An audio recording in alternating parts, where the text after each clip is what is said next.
Good morning and welcome to Washington Journal. It is Friday, August 26, 2016, marking 1 month until the first presidential debate on September the 26th, also marking the end of a campaign week that saw both the Donald Trump campaign and the Hillary Clinton campaign sharpening their focus and their rhetoric on race. So we thought we'd spend the first 45 minutes of the program this morning asking for calls from African American viewers and listeners only. And the thoughts we want to hear from you are, what are your thoughts on Donald Trump's outreach to the African American community? Here's how to join the conversation. Again, African American callers only for the first 45 minutes. 202-748-8001 for Republican callers. Democrats use 202-748-8000. Independents and all others, that's 202-748-8002. You can also post your comments on Facebook, of course, and we'll look for your tweets at C-SPAN WJ. We have covered a number of speeches both from Donald Trump and from Hillary Clinton this week as the rhetoric increases on the issue of race. And here's the front page this morning of the Washington Times. Their headline, Clinton and Trump bring, quote, bigotry to the presidential race. War of insults mutes policy debate in increasingly heated election season. They write that Donald Trump's campaign has become a haven for racism and bigotry, allowing hate to become part of the political debate. Democratic presidential nominee Hillary Clinton charged on Tuesday in a blistering speech intended to make her Republican opponent too poisonous for voters. Mrs. Clinton, writes the Washington Times, said Mr. Trump has shown by whom he hires, what he tweets, how he attacked President Obama's birth, his stance on immigration, and the attraction white nationalists have for him, that he is the most dangerous major party candidate in modern history. From the Washington Times this morning, and we'll pull this off to look at the New York Times and their reporting on that speech in Reno, Nevada yesterday by Hillary Clinton, which we covered, and you can find on our video library at cspan.org. Clinton says Trump aids a racist, radical fringe in a 31-minute address building to a controlled simmer. Mrs. Clinton did everything but call Trump a racist outright, saying he had, quote, promoted racist lie after racist lie, pushed conspiracy theories with racist undertones, and heartened racists across the country by submitting to an emerging racist ideology known as the alt-right. We'll read more of that, show you a bit more of Hillary Clinton's speech. Let's start, though, where the week started for Donald Trump anyway, in Akron, Ohio, and his appeal to African American voters. Here's some of what he had to say. Violent crime rose 17% in the 50 largest U.S. cities. This is the legacy of President Obama and Hillary Clinton. It can't get any worse.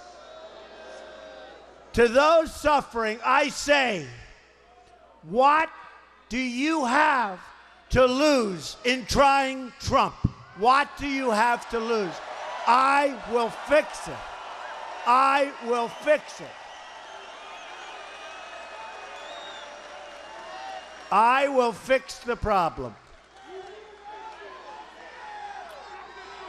With rates of crime, with rates of poverty like you've just heard, what do you have to lose? I will fix the problem. We will fix it. Let me tell you what we have to gain. More jobs, we'll bring them in. I will be the greatest jobs president that God ever created, believe me. Believe me.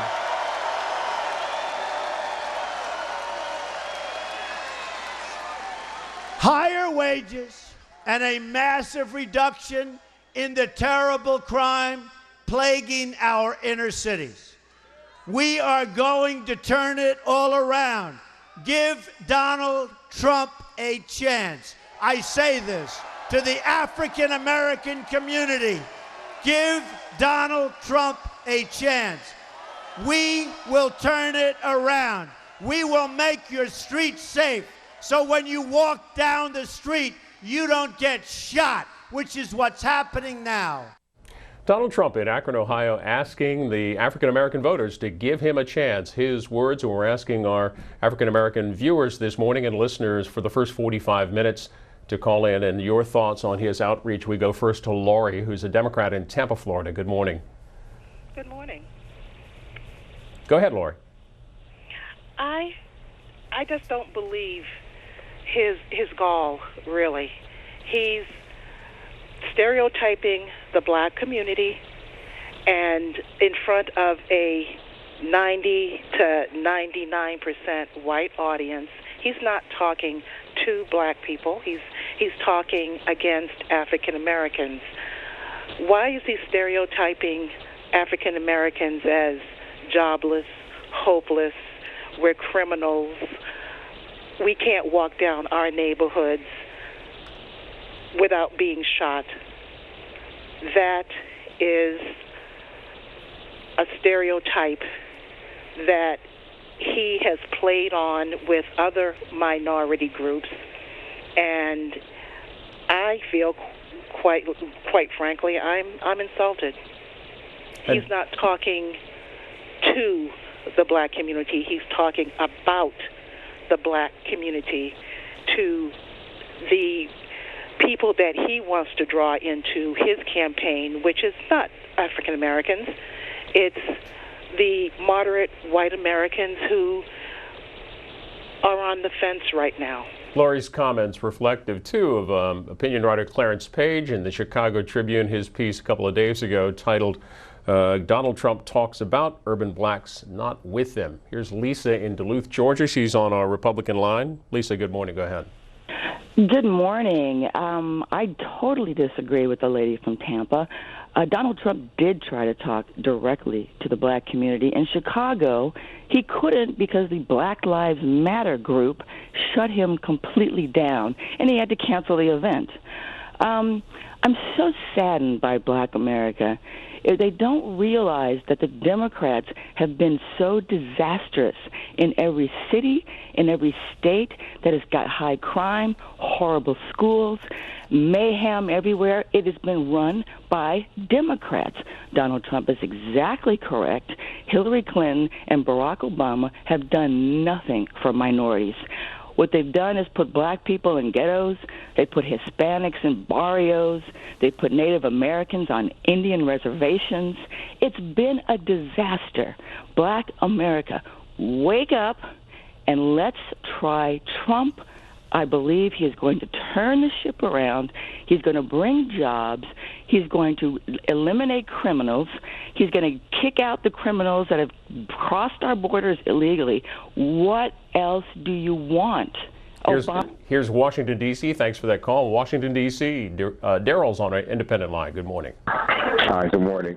I'd like to preface my comments by saying I do agree with the previous caller that just spoke about Democratic rule and how many major cities that have Democratic and African-American mayors, exactly, the cities are doing poorly with their schools, etc.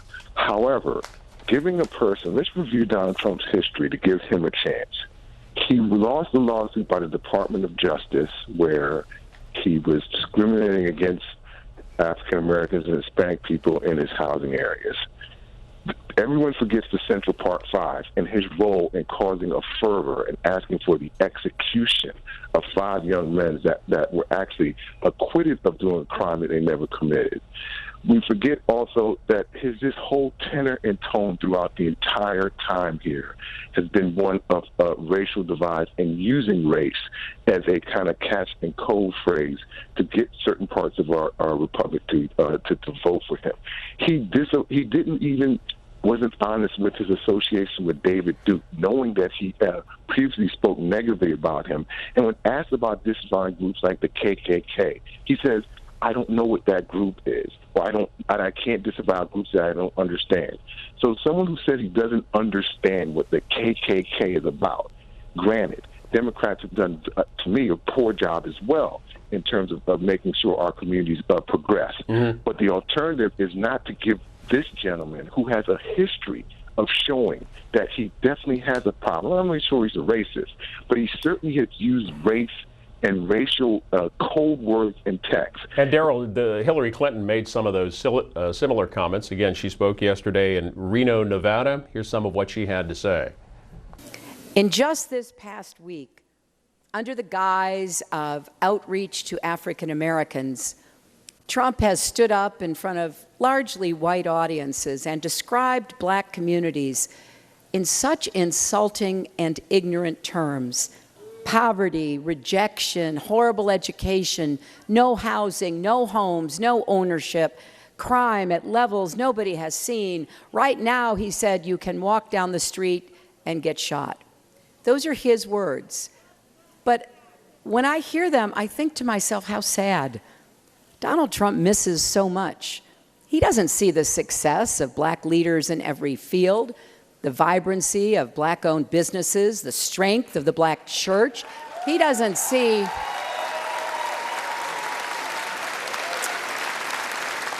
the excellence of historically black colleges and universities or the pride of black parents watching their children thrive. He apparently didn't see Police Chief Brown of Dallas on television after the murders of 5 of his officers, conducting himself with such dignity. He certainly doesn't have any solutions to take on the reality of systemic racism and create more equity and opportunity in communities of color and for every American. It really does take a lot of nerve to ask people he's ignored and mistreated for decades, what do you have to lose? Because the answer is everything. And again, this first 45 minutes of Washington Journal asking African Americans only to call in with your thoughts on Donald Trump's outreach efforts, reflecting that statement by Donald Trump, what have you got to lose? The Daily News this morning, this is the front page of the Daily News and their headline, here's what I have to lose by voting for you, Don.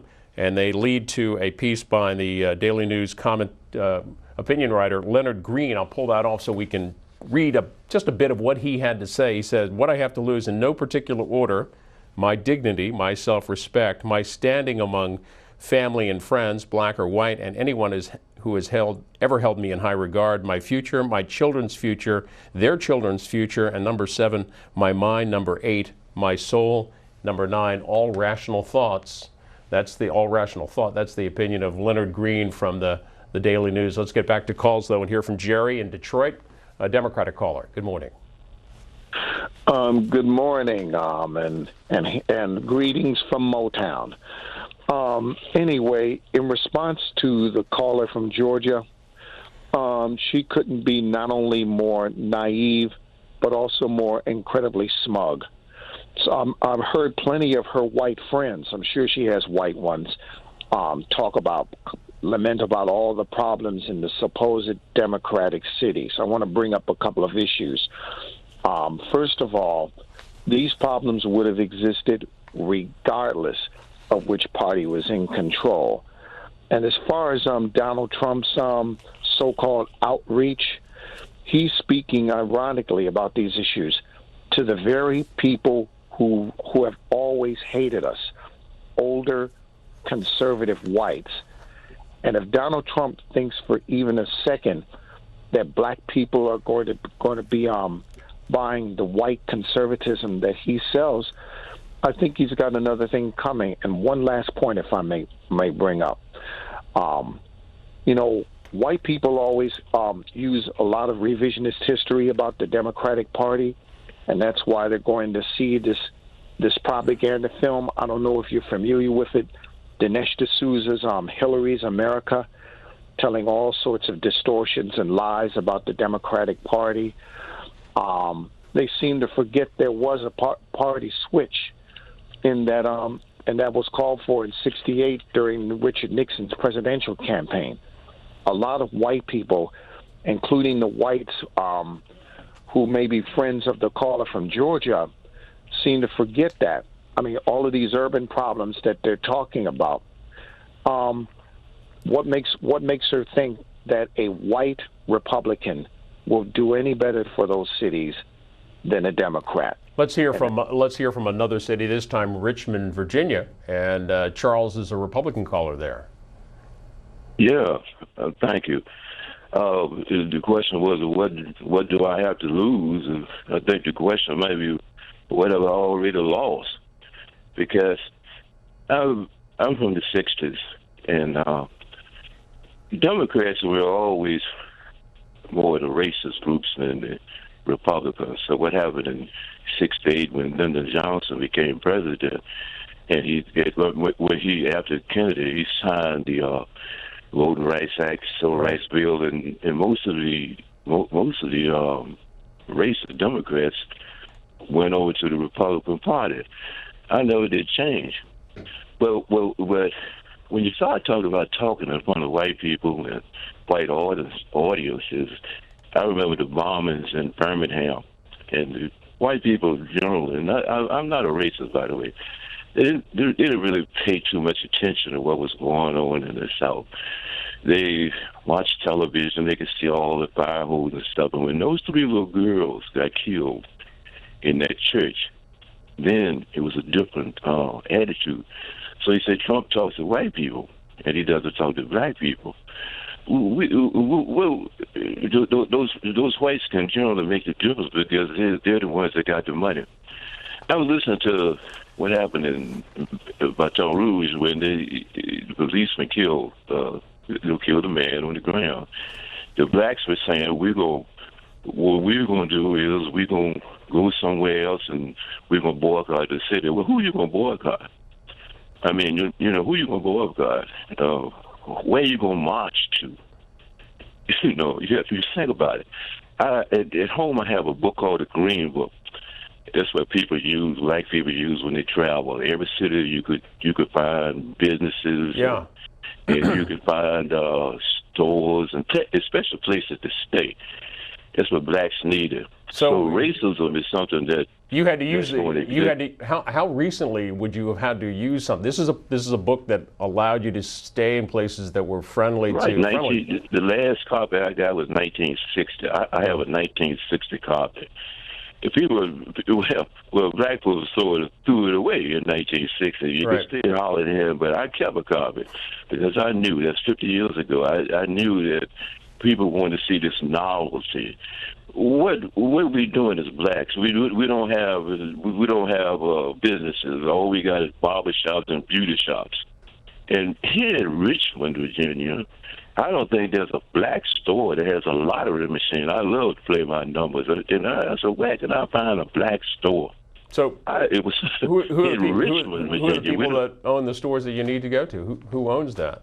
Well, they come from out of the country. Yep. They come from out of the country in 7-Elevens and the other convenience stores. Charles, thanks for being with us this morning, asking your thoughts on Donald Trump's outreach efforts. This is the Wall Street Journal this week writing about some of those efforts. He's saying that Donald Trump courts blacks from a distance. They write that Mr. Trump's new appeal has mystified some black Republicans who have tried for months to facilitate a conversation between the candidate and African-American voters. Michael Steele, a former chairman of the Republican National Committee, said he passed along requests from black colleges for Mr. Trump to speak. The requests were conveyed to the campaign, which didn't respond, said Mr. Steele, who is black.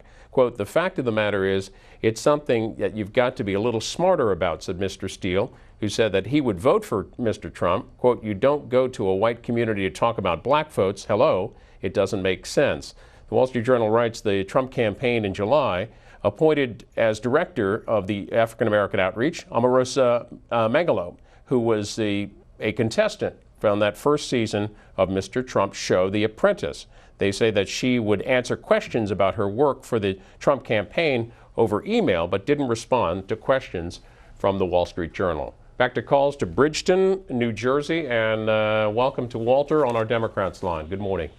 Yeah, Donald Trump's message may be more receptive if it didn't come off in a condescending way. It comes off in a way that he's pandering. And let me think, that's not a partisan thing neither, because Clinton seems to be pandering to blacks and Hispanics. And we should see through that too.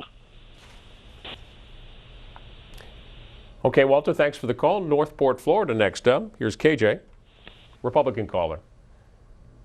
Hi. I have three reasons why I'm voting for Trump, and I think that Trump is actually, doing a good job because he's not a politician. So he's not going to be refined like all the other politicians. We complain about, oh, we elect politicians all the time. We want regular people out there. And then when we have regular people that aren't used to, the crafted responses, we complain. But my first reason is that the media pretty much, if you ask an objective person, portrays blacks as thieves, thugs, pimps, criminals, and they drag our victims of police violence through the mud, right? The media does that. Now, the same media is telling us black folks that we shouldn't trust Trump because he's the racist. I find that very ironic. Now, secondly, another reason why is that when exactly did Trump become a racist? Was it after he got the nomination, before? Because I could have sworn, prior to him getting the nomination, nobody was really saying, that he was, that he was a racist. And even if he's a racist, I kind of want to give white people, their Obama. And even if he is a racist, let's say he is a racist, he throws out all the Mexican people, right? He brings back jobs for factories for the whites. Who's going to benefit from that? Blacks are going to benefit. Because if there aren't any illegals here, right, yep, blacks are going to get the jobs. They're going to get the jobs. There's no way that Trump will be able to give only white people jobs. That's KJ in Florida. We're asking you, the first part of the program this morning, African-American callers only, your thoughts on the outreach efforts of the Donald Trump campaign. 202-748-8001 for Republican callers. Democrats 202-748-8000 and Independents 202-748-8002, or send us a tweet at C-SPAN WJ. We'll get to a couple of those. First, though, the front page this morning of the Wall Street Journal: presidential rivals exchange harsh attacks. Donald Trump, she lies, she smears, and she paints decent Americans, you, as racist. Hillary Clinton, in her speech yesterday, there has been a steady stream of bigotry coming from him. And here's some of what she had to say in that speech in Reno, Nevada. This is Donald Trump from Manchester, New Hampshire, also from yesterday. I apologize. The news reports are that Hillary Clinton is going to try and accuse this campaign and all of you and the millions of decent Americans at record levels. There has never been anything like this. This is a movement we have. This was set up. This event was set up late last night, and look what happens. Look how many people.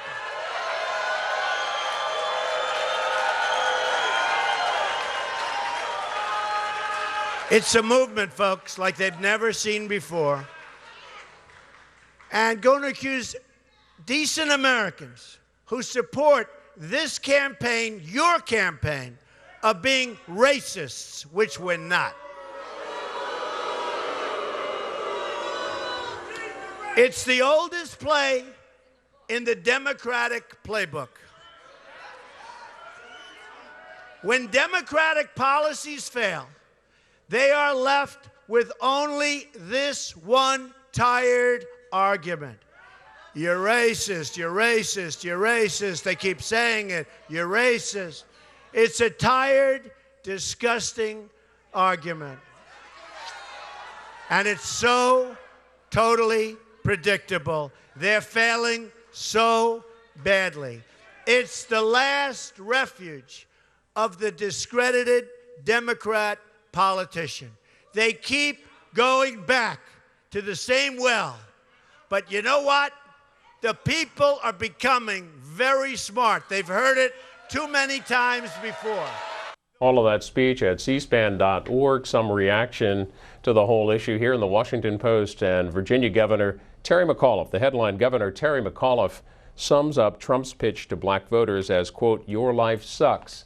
Looking at some comments on Twitter at C-SPAN WJ. Here's one from Johnny who says, outreach, Trump is just doing typical white supremacist pandering and has no intentions of doing anything specific for blacks.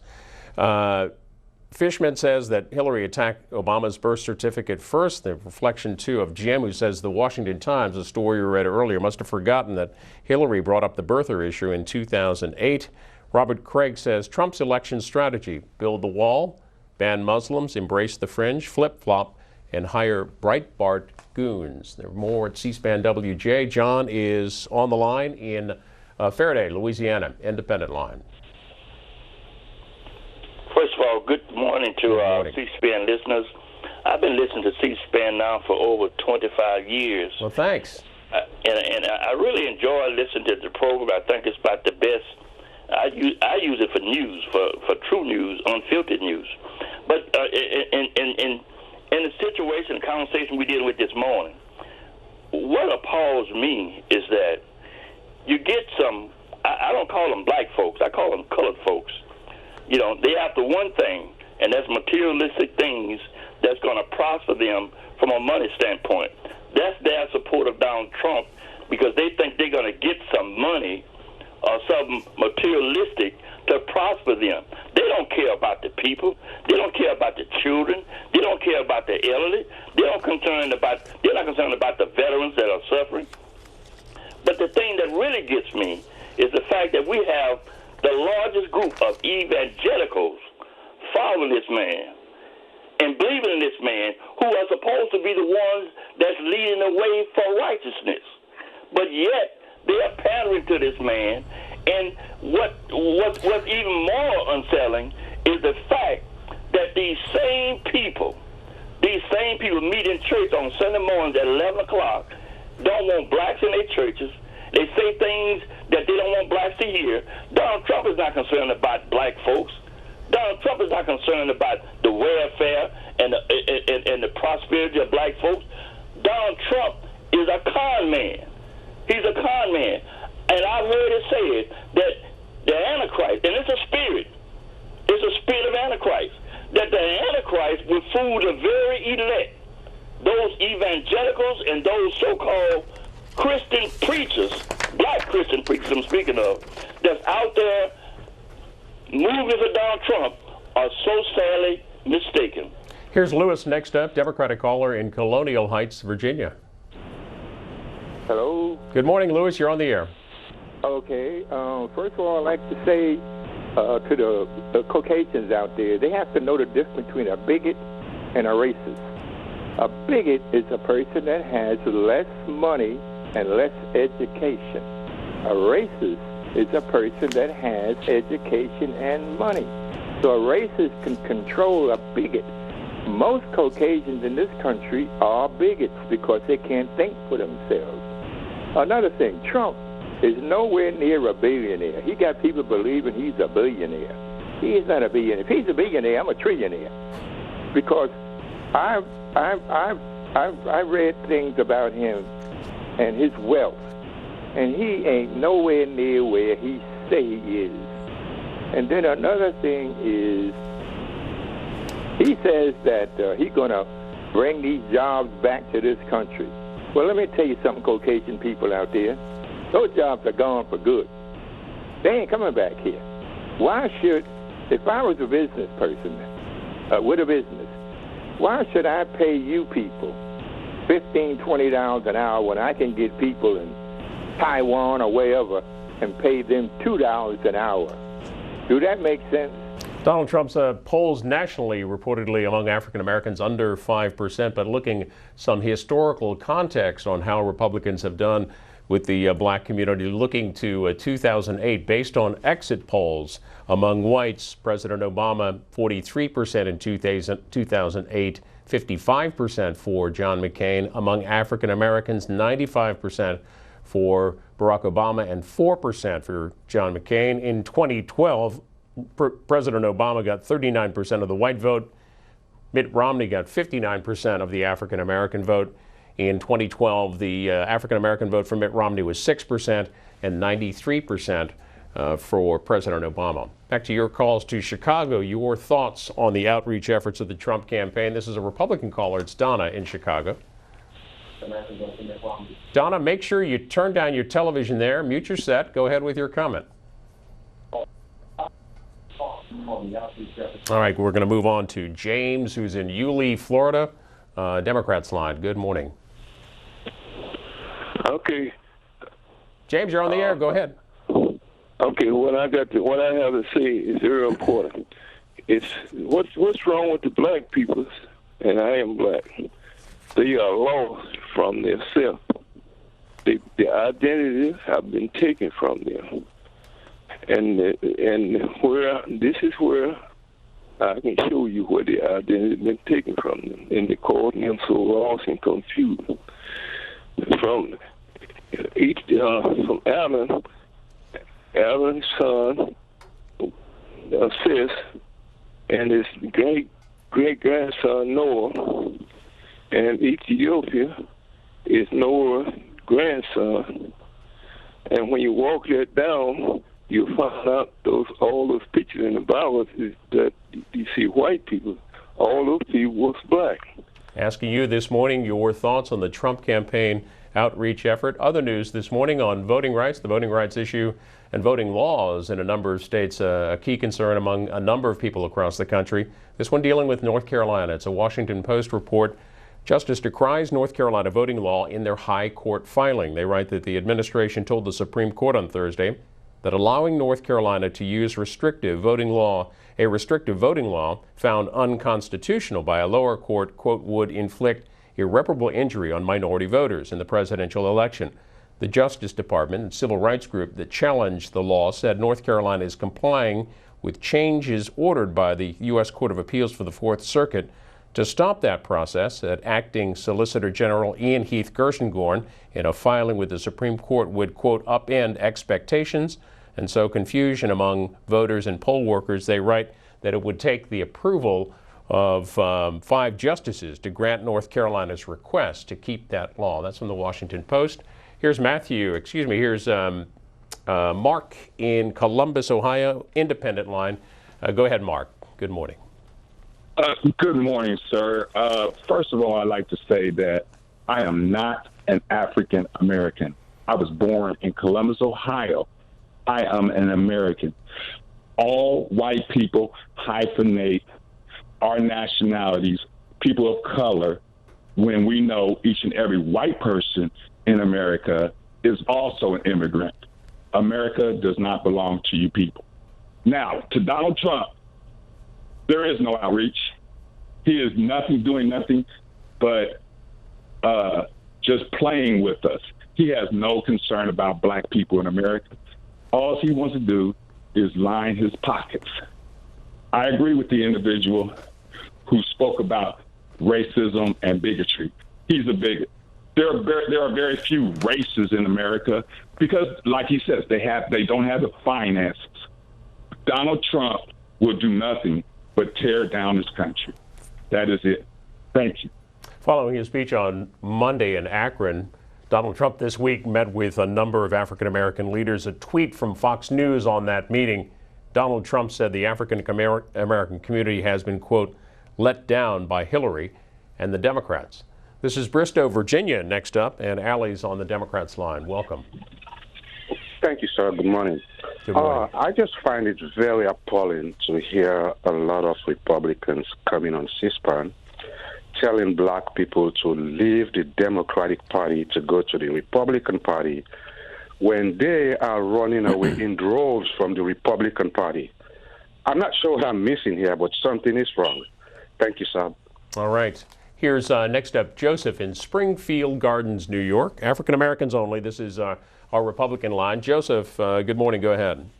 Good morning. And I am an African American, and I would say an educated one at that. I'm a little older. I voted. I'm a Republican by choice. Whereabouts in New York is Springfield Gardens? By JFK. Oh, okay. Airport. All right. Yeah. I voted for Reagan when he ran, and I voted for every Republican candidate. I did vote for Barack Obama the first time, but not the second time, And I welcome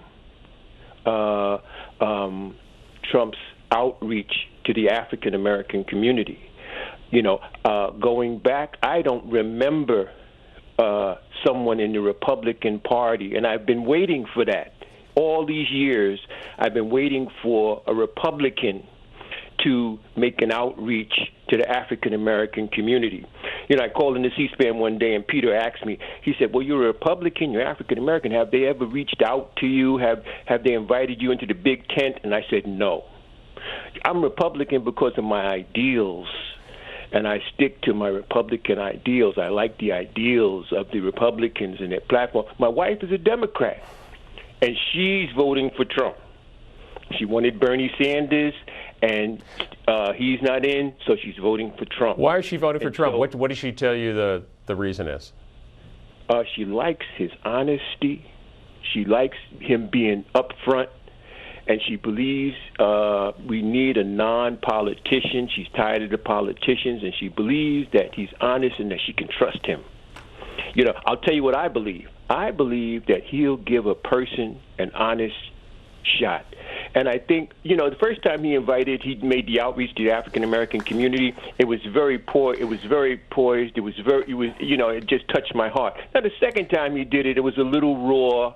He's gonna, but still, his point was taken. I look at the condition of some of our young people, and so he was right on point.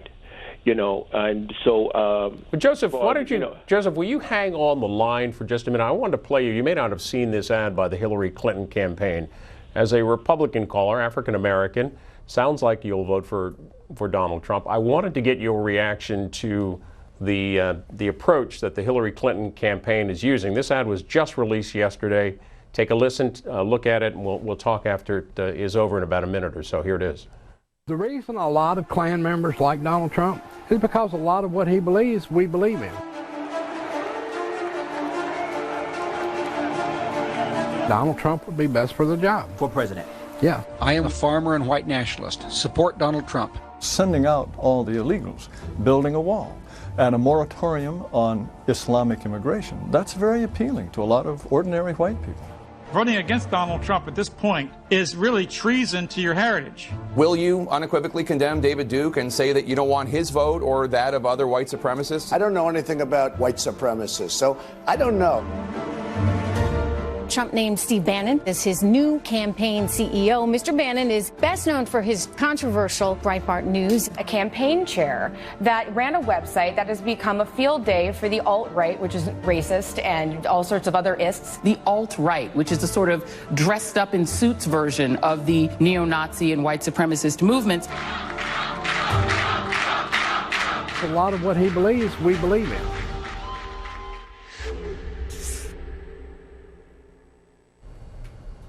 A new ad from the Hillary Clinton campaign. We go back to Joseph in Springfield Gardens, New York, Republican caller. What did you think of that ad? Well, I'll tell you this. I've seen that ad, and it's a very powerful ad. And my response is this. America has not yet healed from the residual effects of the Civil War. And so there's a lot of bitterness and hatred, and we have to find a way to bring healing between in the country. And so and I understand that. I understand that people who might be bigots and racists are more prone to support Donald Trump. I understand that. But how do we bring healing to the country? It's very interesting to me that many African American people call President Clinton the first black president, and yet they said that President Obama wasn't black enough. I really don't see where things that President Obama did have affected the inner cities.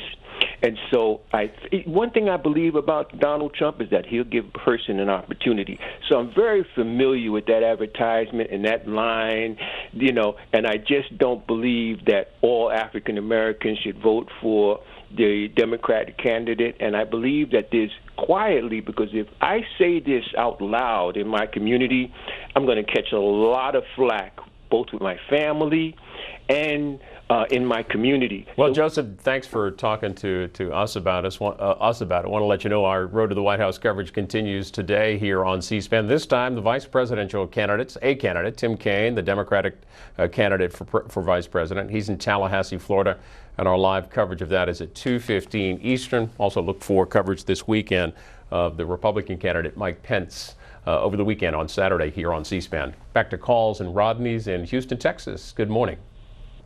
Good morning. It's a beautiful day in Houston, Texas. Good. I just wanted everyone, out there to understand that there is more than just two candidates in this race. And I think the African American community have been loyal, very loyal to the Democratic. And there's no way, the majority of African Americans going to vote Republican, because Republican does not reach out to African Americans. I was listening to Donald Trump, and I really thought about, giving him a chance, but what I see is Donald Trump, you can't even get in one of his rallies without 200 questions, and then Caucasian people looking at you like, you don't supposed to be there. I think independence is what African Americans need to look at, and look at a different candidate. And of course, we do need a female in the White House, but we don't need Hillary Clinton in the White House. That's the same old, same old. So who's your independent candidate? Who are you going to vote for? Oh, Sykes, of course. She's looking, and we're not getting any coverage. She's not getting any coverage. Even the national news barely shows her. You're talking. Did you say Jill Stein or who? Yeah, Jill Stein. Mm-hmm. And not Good Morning America, Sunday morning, this past Sunday, but very little coverage. Just to let you know too, we have covered Jill Stein a couple of times, including most recently this week on a news conference of hers at the National Press Club to Yamasi, South Carolina, and Russell's a Democrat there. Good morning. Yes, good morning. And I am a veteran. And I have three brothers. My three brothers served, between all four of us, we served in the Army, Air Force, Navy, and Marines. And I think that my thinking about Donald Trump is that if he becomes president, I'm afraid that I might lose my country. That doesn't have anything to do with any color. It's just his relationship to Putin, his treatment of NATO, and his is so aggressive that I think that he could easily start a war that could end up hurting the entire world. And the issue of immigration has been gone back and forth certainly this week in the Trump campaign. The Wall Street Journal focuses on it this morning. Trump immigration fallout is their headline. They write that Donald Trump's mixed signals about easing his plan to deport all illegal immigrants are dividing his closest allies and prompting warnings he could lose core supporters if he abandons the signature issue of his campaign. Even as some supporters said they would welcome a softer tone as a sign Mr. Trump is working to broaden his support, he said in a Thursday CNN interview both that it would be difficult to deport 11 million illegal immigrants and that he might do it anyway. But in an interview this week with Fox News, he backed away from his long-held proposal to deport the nation's 11 million illegal immigrants, suggesting those without criminal records could stay if they, quote, pay back taxes. That didn't sit well with former Alaska Governor Sarah Palin, who was among the first high-profile Republicans to endorse Mr. Trump in January. A couple more calls, and we go to Robbins, Illinois next and hear from Daniel, Democratic caller there. Good morning. Good morning. Yes, I'm a older community organizer. I've been around a long time. And Donald Trump says, be afraid, be very afraid. Well, I am. The world is watching us, America. The whole entire world. The whole of Latin America, Africa, Europe, the world is watching. And they are afraid, too. And Donald Trump, they don't understand how could America let the rise of a Donald Trump even happen. As for me, the two things that scares me, one is that we don't know what effect Donald's going to have on the world because people are listening, and two, election day in America is where it all starts. I'm usually out on election day early before day in the morning, and I see the amount of corrupt money on the streets already. Can you imagine what's going to happen now? I am so afraid.